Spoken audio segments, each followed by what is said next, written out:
नमस्कार।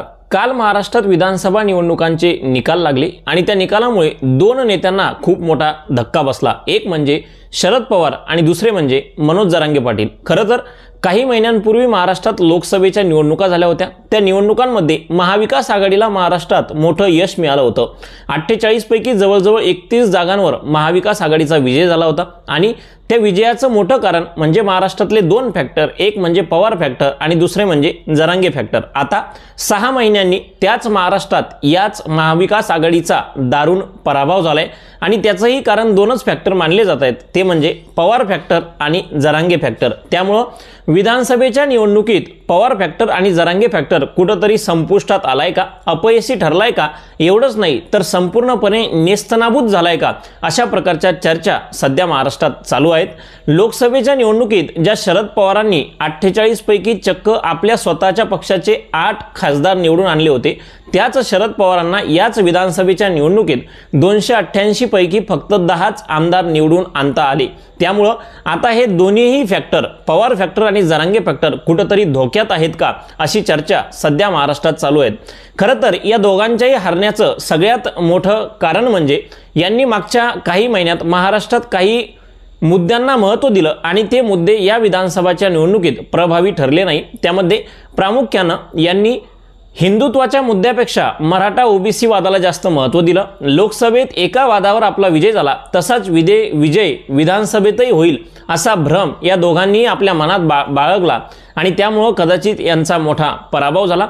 दुसरी गोष्ट म्हणजे या दोघांनाही महाराष्ट्राच्या मुद्द्यांपेक्षा नेहमीच आपली स्वतःची राजकीय महत्त्वाकांक्षा महत्त्वाची वाटली आणि तेही कारण आहे की या दोघांचा पराभव झाला। या दोघांनीही कुठेतरी लाडक्या बहीण योजनेला दुर्लक्षित केलं, त्यामुळे या दोघांचा पराभव झाला आणि या दोघांनीही नेहमी देवेंद्र फडणवीसांनाच टार्गेट केलं आणि त्याच्या उत्तरात देवेंद्र फडणवीस नेहमी शांत राहिले आणि त्यांनी संयमी भूमिका घेतली आणि चांगले उमेदवार देऊन आपले आमदार निवडून कसे आणता येईल या गोष्टीवर लक्ष केंद्रित केलं आणि त्यामुळेच महाराष्ट्रात असे अनाकलनीय निकाल आम्हाला बघायला मिळाले। काल महाराष्ट्रात जे निकाल लागले त्यावर बरेच लोक म्हणतात की निकाल अविश्वसनीय आहेत, अनाकलनीय आहेत, पण असं जरी असलं तरी महाराष्ट्रात ऐन मतदानाच्या 2-4 दिवसा अगोदरपासून कुठेतरी महायुतीची एक संतप्त लाट महाराष्ट्रातील ग्रामीण भागात आणि तरुणांच्या मनात चालू होती असं म्हणलं तर वावगं ठरणार नाही।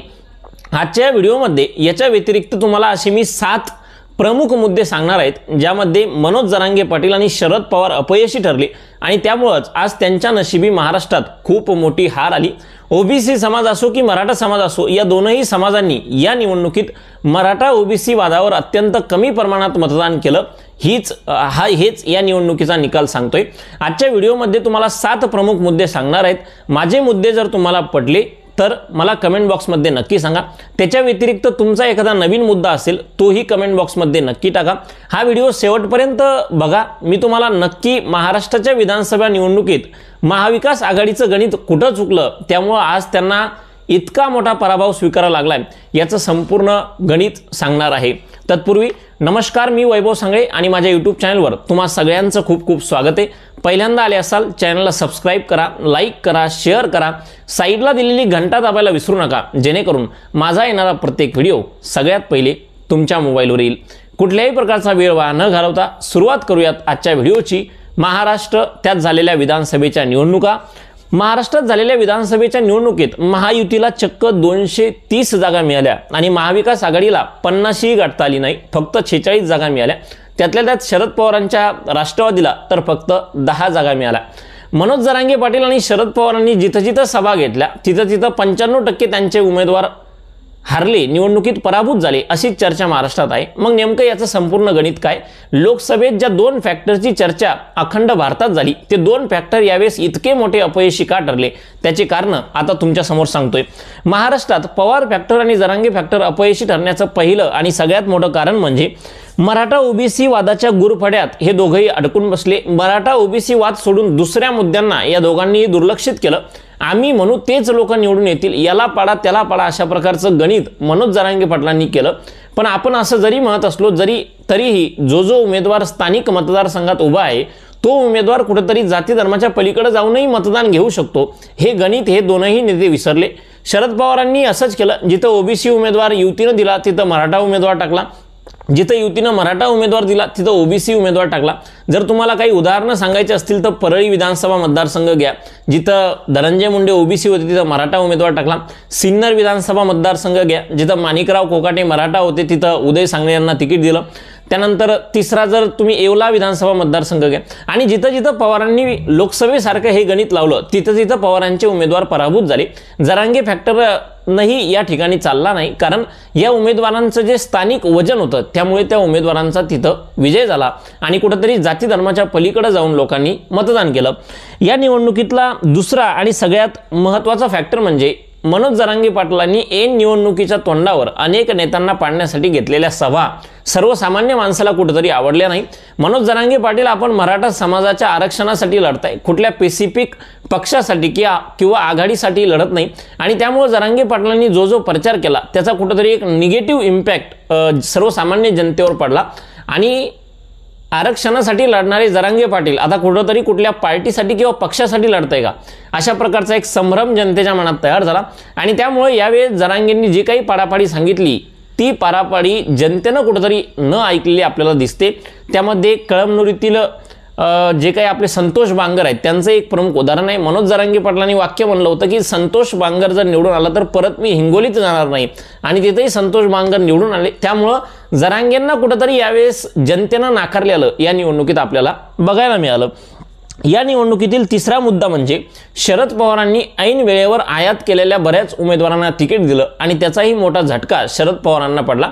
एक उदाहरण सांगायचं म्हणजे बुलढाणा जिल्ह्यातील शिंदखेड राजा विधानसभा मतदारसंघ, ज्या मतदारसंघात राजेंद्र शिंगणे ऐन वेळेवर शरद पवारांसोबत गेले आणि शरद पवारांनी त्यांना तिकीट दिलं आणि तिथं फक्त 35 वर्षाच्या युवा तरुण तडफदार मनोज कायंदेंनी याच ताकदवान राजेंद्र शिंगणेंचा पराभव केलेला तुम्हा आम्हाला बघायला मिळालं। त्यामुळे असे बरेच जागा होते। इंदापूरमध्ये हर्षवर्धनजी यांना शरद पवारांनी तिकीट दिलं, त्यामुळे शरद पवारांनी जिथं जिथं आयात केलेल्या लोकांना तिकीट दिलं तिथंही शरद पवारांच्या उमेदवारांचा दारुण पराभव झाला।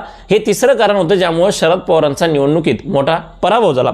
शरद पवारांचा आणि मनोज जरांगे पाटलांचा मोठा पराभव होण्याचं चौथं कारण म्हणजे लाडकी बहीण योजनेकडे यांनी दुर्लक्ष केलं। यांनी कायम स्वतःची ॲडव्हर्टाईज निवडणुकीमध्ये केले। याला पाडा त्याला पाडा या राजकारणात लाडकी बहीण योजना कुठेतरी ग्रामीण भागात आणि ग्राउंड लेवलवर महत्त्वाची ठरते याकडे या नेत्यांचं दुर्लक्ष झालं। आम्ही 3000 रुपये देऊ असा वादा यांनी तर केला, पण त्या वाद्याचं प्रत्यक्षात रूपांतर यांना करता आलं नाही आणि त्यामुळे त्यांचा मोठा पराभव झाल्याची चर्चा महाराष्ट्रातल्या मोठ्या प्रमुख भागात सध्या आहे। जरीही नेते म्हणले असले की हा ईव्हीएमचा विजय आहे तरीही लाडक्या बहिणींनी मोठ्या प्रमाणात महायुतीला मतदान केल्याचं संपूर्ण महाराष्ट्रात बघायला मिळालं, कारण महायुतीनं त्या योजनेचा प्रचार इतक्या प्रमाणात केला की सर्वसामान्य माणसाच्या मनावर त्याचा परिणाम नक्कीच पडला। ऐन दिवाळीच्या वेळेस महिलांना दिलेले पैसे या निवडणुकीत खूप प्रभावी ठरले असं म्हटलं तर वावगं ठरणार नाही। या निवडणुकीत पाचवा महत्त्वाचा मुद्दा म्हणजे शरद पवार आणि मनोज जरांगे पाटील यांनी महाराष्ट्राच्या मुद्द्यांपेक्षा नेहमी आपली वैयक्तिक ॲडव्हर्टाईज जास्त केली, वैयक्तिक महत्त्वाकांक्षेला जास्त महत्त्व दिलं। मी 80 वर्षाचा आहे, मी 85 वर्षाचा आहे, मी एक तरुण आहे, मी पावसात सभा घेतोय, अशा प्रकारच्या गोष्टी यावेळेस कुठेतरी निवडणुकीत त्या मुद्द्यांनी काम केलं नाही। शरद पवारांनी माझा पक्ष फोडला, मला सोडून गेले, गद्दार या गोष्टींवर जास्त लक्ष दिलं, पण महाराष्ट्राच्या विकासासाठी माझं व्हिजन काय आहे हे सांगण्याचं कुठेतरी महाविकास आघाडीचे सगळेच नेते या निवडणुकीत विसरून गेले आणि त्याचाही मोठा फटका त्यांना बसला। स्वतःची महत्त्वाकांक्षा राज्यापेक्षा कुठेतरी मोठी या लोकांना वाटायला लागली होती आणि त्याच्याच उत्तरात महाराष्ट्राच्या जनतेनं त्यांना कुठेतरी नाकारलेलं तुम्हा आम्हाला दिसून आलं। सहावा मुद्दा म्हणजे महाराष्ट्रात बीजेपीनं चालवलेला बटेंगे तो कटेंगे, एक है तो सेफ है, हे मुद्दे महाराष्ट्रात खूप यशस्वी ठरले। या मुद्द्यांना महाविकास आघाडीनं दुर्लक्ष केलं, शरद पवारांनीही दुर्लक्ष केलं, पण हा मुद्दा कुठेतरी कट्टर हिंदुत्ववादी लोकांच्या मनात बसला आणि त्यांनी तो ओबीसी असो की मराठा असो त्यांनी एकजुटीनं त्या ठिकाणी महायुतीच्या उमेदवारांना मतदान केलं आणि त्यामुळे बटेंगे तो कटेंगे, एक है तो सेफ है या मुद्द्याचं महाविकास आघाडीला खूप मोठं नुकसान झालं। दुसरी गोष्ट म्हणजे मनोज जरांगे पाटलांनी ऐन निवडणुकीच्या तोंडावर एक आपण मुस्लिम धर्मगुरूंसोबत एक युती करत आहोत अशा प्रकारचं जाहीर केल्यामुळं त्यांच्यापासूनही बराच कट्टर हिंदुत्ववादी मतदार दूर गेला आणि जरांगे पाटलांचं नुकसान म्हणजे कुठेतरी महाविकास आघाडीचं नुकसान झालं आणि या संपूर्ण गणितात महाविकास आघाडी कुठेतरी मागं पडली आणि याचंच नुकसान म्हणून बटेंगे तो कटेंगे, एक है तो सेफ है हे मुद्दे महाराष्ट्रात प्रभावी ठरले आणि त्याचाच उत्तर म्हणजे महायुतीचा महाराष्ट्रात मोठा विजय झाला। शेवटचा आणि सगळ्यात महत्त्वाचा फॅक्टर म्हणजे शरद पवार असो की मनोज जरांगे पाटील असो यांनी मागच्या 6 महिन्यात एकाच माणसावर कायम टार्गेट केलं, एकाच माणसावर कायम टीका केली, ती म्हणजे देवेंद्र फडणवीसांवर। आणि यांनी एवढ्या टीका केलेल्या असूनही देवेंद्र फडणवीसांनी कधीच यांच्या टीकेचं उत्तर दिलं नाही। देवेंद्र फडणवीसांची शांत संयमी भूमिका या निवडणुकीत त्यांच्याबद्दल एक सहानुभूती तयार करून गेली आणि देवेंद्र फडणवीसांनीच मराठा समाजाला आरक्षण देण्याचा प्रयत्न केला अशा प्रकारची एक ॲडव्हर्टाईज महायुतीच्या लोकांनी सर्वसामान्य माणसांमध्ये केली आणि ती सर्वसामान्य माणसाला कुठेतरी पटलेली दिसली। त्यामुळं ज्या भाजपला महाराष्ट्रात भूतोना भविष्य कधीच एवढ्या जागा मिळाल्या नव्हत्या त्या भाजपला जवळजवळ 130-132 जागा महाराष्ट्राच्या विधानसभा निवडणुकीत मिळाल्या आणि परत एकदा महाराष्ट्रात भाजपचं सरकार आलं, देवेंद्र फडणवीसांचा विजय झाला आणि कदाचित एवढ्या जागा आल्यामुळे देवेंद्र फडणवीसच महाराष्ट्राचे मुख्यमंत्री बनतील काय अशी परिस्थिती सध्या महाराष्ट्रामध्ये एकंदरीत आहेत। हे होते प्रमुख मुद्दे ज्या मुद्द्यांमुळे कुठेतरी पवार साहेब आणि जरांगे पाटील यांचं राजकारण किंवा यांची वैयक्तिक महत्त्वाकांक्षा कुठेतरी संपुष्टात आलेली आहे आणि त्यामुळं महाराष्ट्र कधीच प्रत्येक वेळेस जाती धर्मावर मतदान करणार नाही अशी एक मोठी शिकवण महाराष्ट्रातील जनतेनं इथल्या नेत्यांना दिली ही सगळ्यात मोठी वास्तविकता आहे। त्यामुळं लोकसभेच्या निवडणुकीला जरी तसं गणित घडलं असलं तरी विधानसभेच्या निवडणुकीला संपूर्णपणे ते चुकीचं ठरलं आहे। त्यामुळं भविष्यात कुठलाही नेता जेव्हा निवडणुकीत उभा राहील तेव्हा तो मुद्द्यांचं राजकारण करेल एवढं मात्र नक्की आहे। हेच होते काही प्रमुख मुद्दे जे आजच्या व्हिडिओमध्ये महत्त्वाचे होते। या संपूर्ण विषयावर तुम्हाला काय वाटतं, जे काही महाराष्ट्रात निकाल आले, जे काही निकाल घडले त्याचे प्रमुख कारणं काय आहेत, जे काही तुमचं मत असेल ते मनमोकळेपणानं कमेंट बॉक्समध्ये बोला। परत भेटूयात एका अशाच नवीन आणि माहितीपूर्ण व्हिडिओसोबत। चॅनलला सबस्क्राईब नक्की करा, साईडला दिलेली घंटा नक्की दाबा जेणेकरून माझा येणारा प्रत्येक व्हिडिओ सगळ्यात पहिले तुमच्या मोबाईलवर येईल। आजच्यासाठी फक्त एवढंच, तोपर्यंत खूप खूप धन्यवाद।